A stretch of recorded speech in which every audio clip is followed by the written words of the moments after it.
Hello बच्चों, मैं संजय मिश्रा आप सभी का Sanjay Mishra math YouTube channel में स्वागत करता हूं। बच्चों, आज हम बेसिक मैथ की सीरीज़ की लेक्चर नंबर 1.9 कवर करेंगे, जिसमें हम पढ़ाएंगे आपको वृत्त और गोले में अंतर। क्या पढ़ाएंगे बाबू? वृत्त और गोले में अंतर। आपने सही सुना, बेसिक मैथ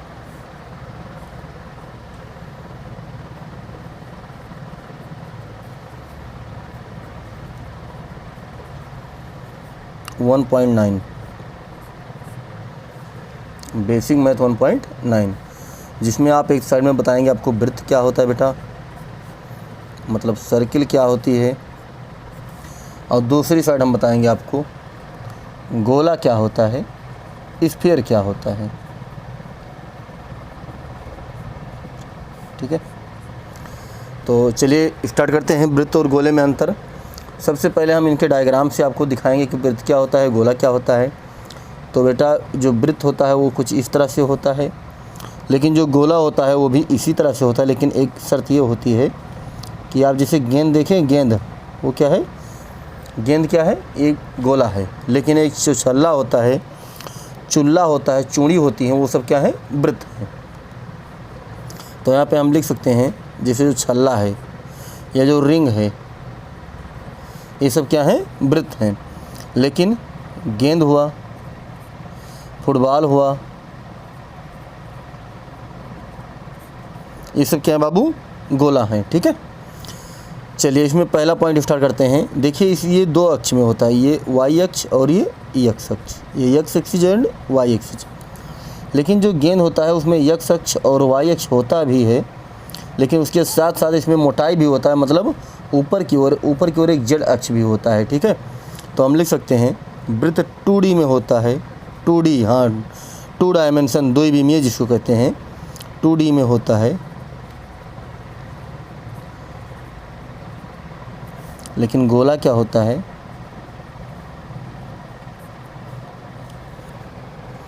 3D में होता है।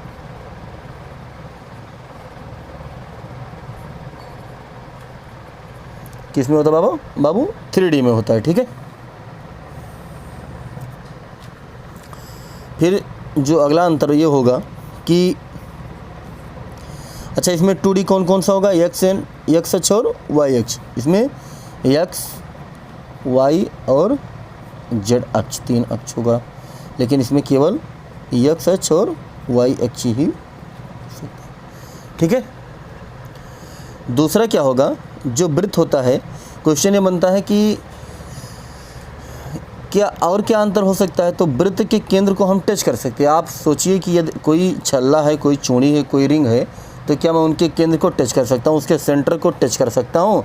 तो बड़े आराम से ऐसे उंगली ले जाकर इसको टच कर सकते हैं।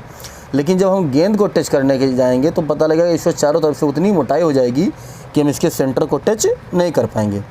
तो हम लिखेंगे बाबू, वृत्त के केंद्र को टच कर सकते हैं, वृत्त के केंद्र को छू सकते हैं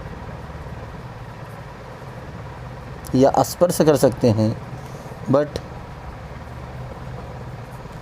गोले के केंद्र को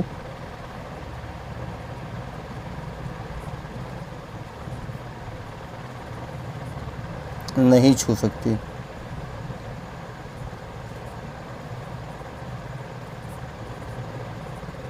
ठीक है, और अगला अंतर क्या होगा हमारा अगला अंतर होगा बाबू कि वृत्त में आयतन नहीं होता है और गोले में आयतन होता है। ये क्या सर? आयतन का मतलब बाबू जिसमें कुछ भरा जा सके। आप सोचिए, क्या कोई चूड़ी या कोई तार का एक रिंग बना के आप रख लीजिए, क्या उसमें आप कुछ पानी या कुछ भर सकते हैं? कुछ नहीं भर सकते। लेकिन एक गेंद ले लीजिए और उसमें थोड़ा सा छिद्र करके उसके अंदर कुछ भरा जा सकता है। तो वृत्त में आयतन नहीं होता। वृत्त में क्या नहीं होता बाबू? आयतन नहीं होता। लेकिन गोले में क्या होगा? गोले का आयतन होता है, मतलब गोले में कुछ भरा जा सकता है अंदर। आयतन से ही आप अनुभव कर सकते हैं, जिसमें कुछ भरा जा सके वो आयतन हो जाएगा, नहीं तो आयतन नहीं होगा। चौथा पॉइंट ये लिखेंगे कि सर वृत्त का ये आता है कि परिधि क्या है, परिमाप क्या है। तो आपको मैं बता दूं, केंद्र से यहाँ तक की दूरी ये त्रिज्या कहलाती है। क्या कहलाती है? त्रिज्या। और पूरी दूरी क्या कहलाती है? व्यास। यानी वृत्त की जो सबसे बड़ी जीवा होती है वो क्या कहलाती है? व्यास कहलाती है। तो ये तो आपको बताना इसमें नहीं है, आपको ये बताना है वृत्त का परिधि क्या है या परिमाप क्या है। तो वृत्त का परिधि या परिमाप कितना होता है? तो 2 पाई r होता है। कितना होता है बाबू? 2 पाई r होता है। लेकिन सर गोले का, तो बाबू गोले में यदि हम चाहे वृत्त परिधि कहें या परिमाप कहें या पृष्ठीय क्षेत्रफल कहें या वक्र पृष्ठ कहें या संपूर्ण पृष्ठ कहें, ये तो वृत्त गोले में क्या कहें? या तो परिधि कहें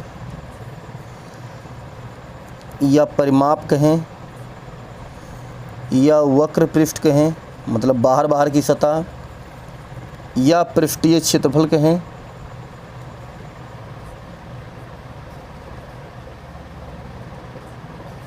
या संपूर्ण पृष्ठ कहें,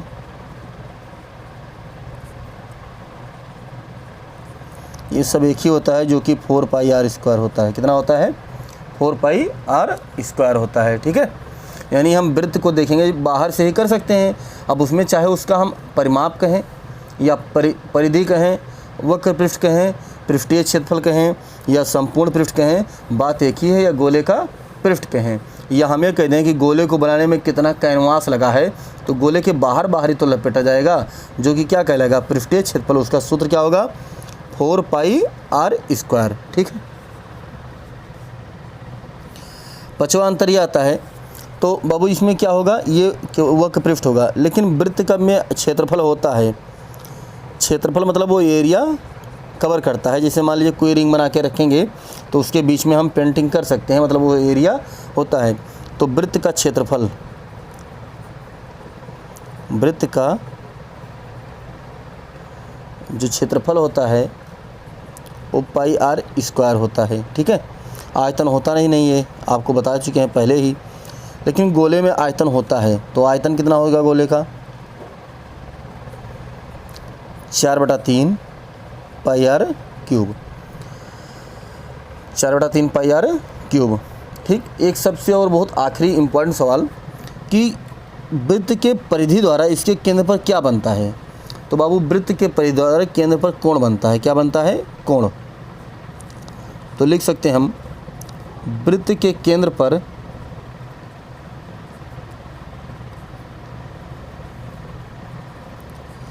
परिधि द्वारा कोण बनता है।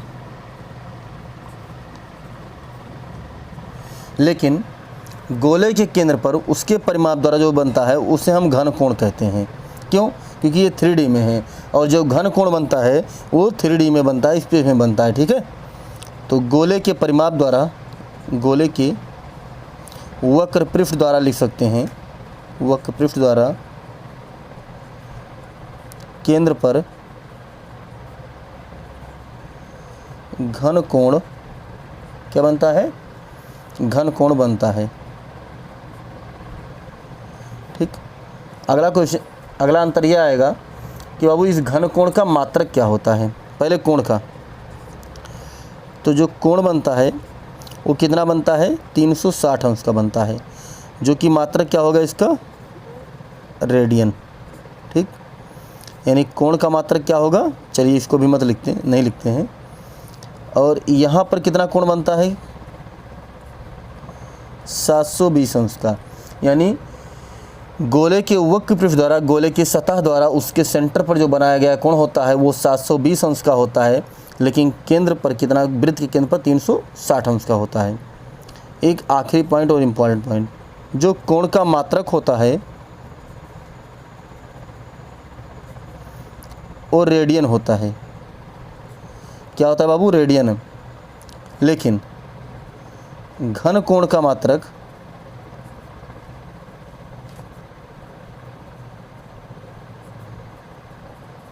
स्टेरेडियन होता है। क्या होता है बाबू? स्टेरेडियन होता है। ठीक है, आप देख सकते हैं। तो ये आपका कुछ वृत्त और गोले में बेसिक पॉइंट रहा जो कि अंतर है। ये बेसिक मैथ जानकारी के लिए बहुत इंपॉर्टेंट है, जिसमें आपको जानना बहुत अति आवश्यक होता है और आपको अंतर कन्फर्म नहीं होता है। आप कभी कभी वृत्त और गोला एक ही समझ बैठते हैं, जो कि बहुत बड़ी गलती होती है। बाबू जो वृत्त होता है वो 2D में होता है, यानी जैसे चूड़ी, छल्ला, आप चुल्ला ले सकते हैं। लेकिन ये गेंद, फुटबॉल आप थोड़ा अनुभव करके देखिए, या आपके आसपास रखा हो तो आप उसको उठाकर देख सकते हैं कि क्या क्या अंतर होता है। ये 2D में होता है, ये 3D में होता है। वृत्त के केंद्र को छू सकते हैं, टच कर सकते हैं, लेकिन क्या गेंद के केंद्र को टच कर सकते हैं? बिल्कुल नहीं कर सकते हैं। ठीक है, फिर वृत्त में आयतन नहीं होता है, क्योंकि वृत्त में कुछ भरा नहीं जा सकता, लेकिन गोले के अंदर कुछ हम भर सकते हैं, कुछ रख सकते हैं, इसीलिए वृत्त का गोले का आयतन होता है। हम वृत्त का परिधि या परिमाप कहेंगे तो 2πr होगा, लेकिन यदि परिधि या परिमाप या वक्रपृष्ठ, पृष्ठीय क्षेत्रफल या संपूर्ण पृष्ठ जो गोले की बात करेंगे तो 4πr² होगा। वृत्त में क्षेत्रफल होता है πr², लेकिन आयतन में इसका ये सब कुछ एक ही हो चुका, तो बचा क्या? आयतन। आयतन कितना होगा? 4/3 πr³।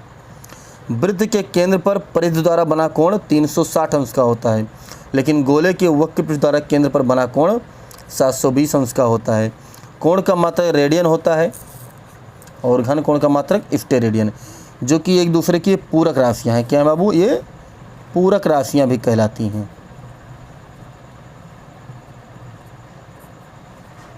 क्या है ये? पूरक राशियाँ हैं कहलाती हैं। ठीक है, घन कोण और कोण एक दूसरे की पूरक राशियाँ हैं, या हम रेडियन और स्टेरेडियन को एक दूसरे के पूरक राशियाँ कहते हैं। तो ठीक है बाबू, ये आपका रहा बेसिक मैथ 1.9।